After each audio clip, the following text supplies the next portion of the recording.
నమస్తే, welcome to Aadab Hyderabad.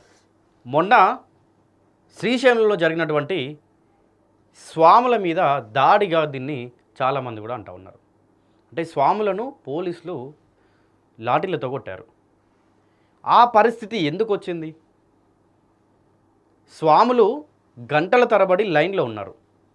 అంటే ఒక పక్కనేమో వీఐపీల కోసం క్యూ లైను ఆపేసి స్వాములను ఆపేసి వీఐపీల దర్శనం చేయించడం వల్ల ఈ స్వాములు ఏదైతే ఉన్నారో చాలాసేపు కూడా క్యూలో నిల్చున్నారు. కేవలం స్వాములే కాకుండా ఏదైతే నార్మల్గా భక్తులు ఉంటారో వాళ్ళు కూడా వచ్చి క్యూలో నిల్చున్నారు. కొన్ని గంటల కొద్దీ నిల్చున్నారు. అయినప్పటికీ ఆ లైన్ని వదలకపోయేసరికి అటు ఎండ కొడుతుంది, గాలి ఆడట్లేదు. ఉన్నటువంటి భక్తులకు శ్వాస తీసుకోవడానికి కూడా చాలా ఇబ్బందికరంగా ఉంది. మీకు కొన్ని వీడియోస్ చూపించే ప్రయత్నం చేస్తా.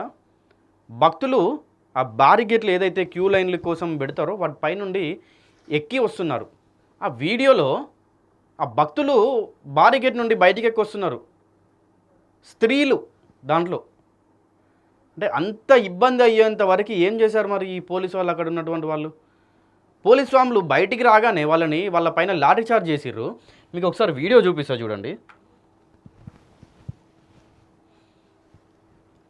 స్వాములు అసలు అక్కడ ఉండాలా లేక అర్థం కాక అయ్యో మొత్తం దాన్ని అసలు ఎంత తిరుపతిలో ఉన్న దానికంటే ఎక్కువ ఇక్కడ ఇబ్బంది అవుతుంది. తిరుపతి క్యూ లైన్లో కూడా ఇంత ఇబ్బంది కాలే. నేను మొన్న తిరుపతికి వస్తే 2 రోజుల కింద వాళ్ళు ఆడ ఉండలేక మొత్తం వాటిని కనీసం అవి తీసేస్తానన్నా బయటికి పోయే ఛాన్సులు ఉంటాయని చెప్పి వాళ్ళు దాన్ని విరగొట్టే ప్రయత్నం చేసారు స్వాములు.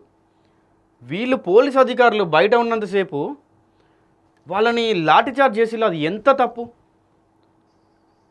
సరే ఈ స్వాములు చేసింది తప్పే, దాన్ని విరగొట్టుకొని బయటికి రావద్దు, లేకుంటే అట్లా చేసి ఉండకూడదు స్వాములు. అక్కడ ఉన్నటువంటి భక్తులకు ఇబ్బంది అవుతా ఉందని వాళ్ళు చేసిర్రు. ఒక అంకులు పాపం చిన్న పాపను ఎత్తుకొని బయటికి వచ్చిన తర్వాత తన ఆవేదన చెప్తా ఉన్నాడు. సరే ఈ చిన్న పాపను ఎత్తుకొని అంతసేపు లైన్లో ఉండాలంటే ఎట్లా సాధ్యమవుతుంది అని చెప్పి.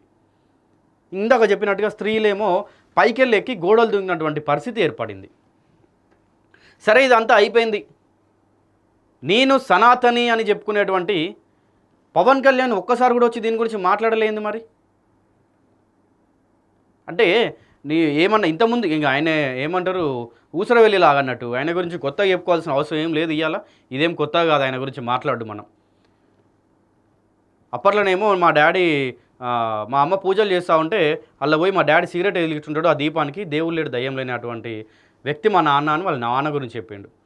దాని తర్వాత ఇంకా నేను అసలు దేవుని నాకు దేవునిపై నమ్మకం లేదని ఒక మాట అన్నాడు. ఇక ఇప్పుడు ఏమైంది, బీజేపీతోటి పొత్తు కూడిండు. సో కన్ఫామ్గా ఏం చేయాలి, సనాతనిగా మారాలి, దేవుని నమ్ముతా దేవుడు ఉన్నాడు అని చెప్పేటువంటి ఆ బ్యాచ్లో అయినా జాయిన్ అయ్యింది కాబట్టి నేను సనాతని అని ఇప్పుడు చెప్పుకుంటా ఉన్నాడు. మరి ఒక్కసారి కూడా ముందుకు వచ్చి ఎందుకు మాట్లాడలేదు? ఈ ఘటన జరిగి 2 రోజుల పైనే అవుతుంది కదా. స్వాములను అట్లా చేసి ఉండకూడదు, స్వాములను లాఠీ చార్జ్ చేసి ఉండకూడదు, స్వాములను కొట్టి ఉండకూడదు. అక్కడ ఉన్నటువంటి అధికారులు ఎవరైనా కానీ వాళ్ళు తప్పు చేశారని చెప్పి వాళ్ళతోటి ఎందుకు క్షమాపణ చెప్పించలేకపోయాడు? లేకుంటే అక్కడ ఉన్నటువంటి అధికారుల తరపున పవన్ కళ్యాణ్ ముందుకు వచ్చి ఎందుకు క్షమాపణ చెప్పలేదు? స్వాములకి, అయ్యప్ప స్వాములకు ఎందుకు చెప్పలేదు? శివస్వాములకు ఎందుకు చెప్పలేదు? లేదంటే అక్కడ ఉన్నటువంటి భక్తులకు ఎందుకు చెప్పలేదు? అంటే మీరు కేవలం ఏంటంటే నేను ఆ గుడికి పోతా, ఈ గుడికి పోతా, నేను సనాతని అని చెప్పుకోవడానికి మాత్రమే. నిజంగా శివస్వాములకు ఇబ్బంది కలిగినప్పుడు శ్రీశైలంలో మీ ఏరియాలో ఉన్నటువంటి శ్రీశైలంలోనే ఇట్లాంటి సమస్య వచ్చినప్పుడు మాత్రం ముందుకు వచ్చి మాట్లాడరు. ఎందుకంటే ఎవరు ఎట్లాంటి ఇబ్బందులు పడుతుంది? మీరు డిప్యూటీ సీఎం అయ్యారు, మీరు ఒక సనాతని అని చెప్పుకొని తిరుగుతున్నారు, అంతే. ఆడి వరకే కావాలి. సో ఈ వీడియో ఇంకా పూర్తిగా నా కాడ వేరే వీడియో అయితే మీకు చూపిస్తా. వాళ్ళు ఎంత ఇబ్బంది పడ్డారంటే పాపం అసలు బయటికి వచ్చి భక్తులు బయటకు వచ్చి వాళ్ళు ఏడుస్తున్నారు. కనీసం వాళ్ళకి మాట్లాడడానికి కూడా రాలేదు. అంటే శ్వాస మొస వాళ్ళకి ఇట్లా వస్తూ ఉంది అన్నట్టు ఎక్కువ అక్కడి నుంచి పరిగెత్తుకుంటూ బయటికి రావడం కానీ అవన్నీ చూస్తూ ఉంటే నిజంగా ఇక్కడ ఉన్నటువంటి చూసే వాళ్ళకి బాధ కలిగించినటువంటి దృశ్యాలు ఉన్నాయి అవి. మరి పవన్ కళ్యాణ్ ఇంకా నువ్వు ఇప్పటికి కూడా వచ్చి చెప్పావా మరి? లేకుంటే మీరు ఇంకా నా కాడికి రాలే ఆ వార్త అని చెప్తారేమో మళ్ళీ బయటకు వచ్చి. ఇంత ఘోరంగా తయారయ్యారు మీరు.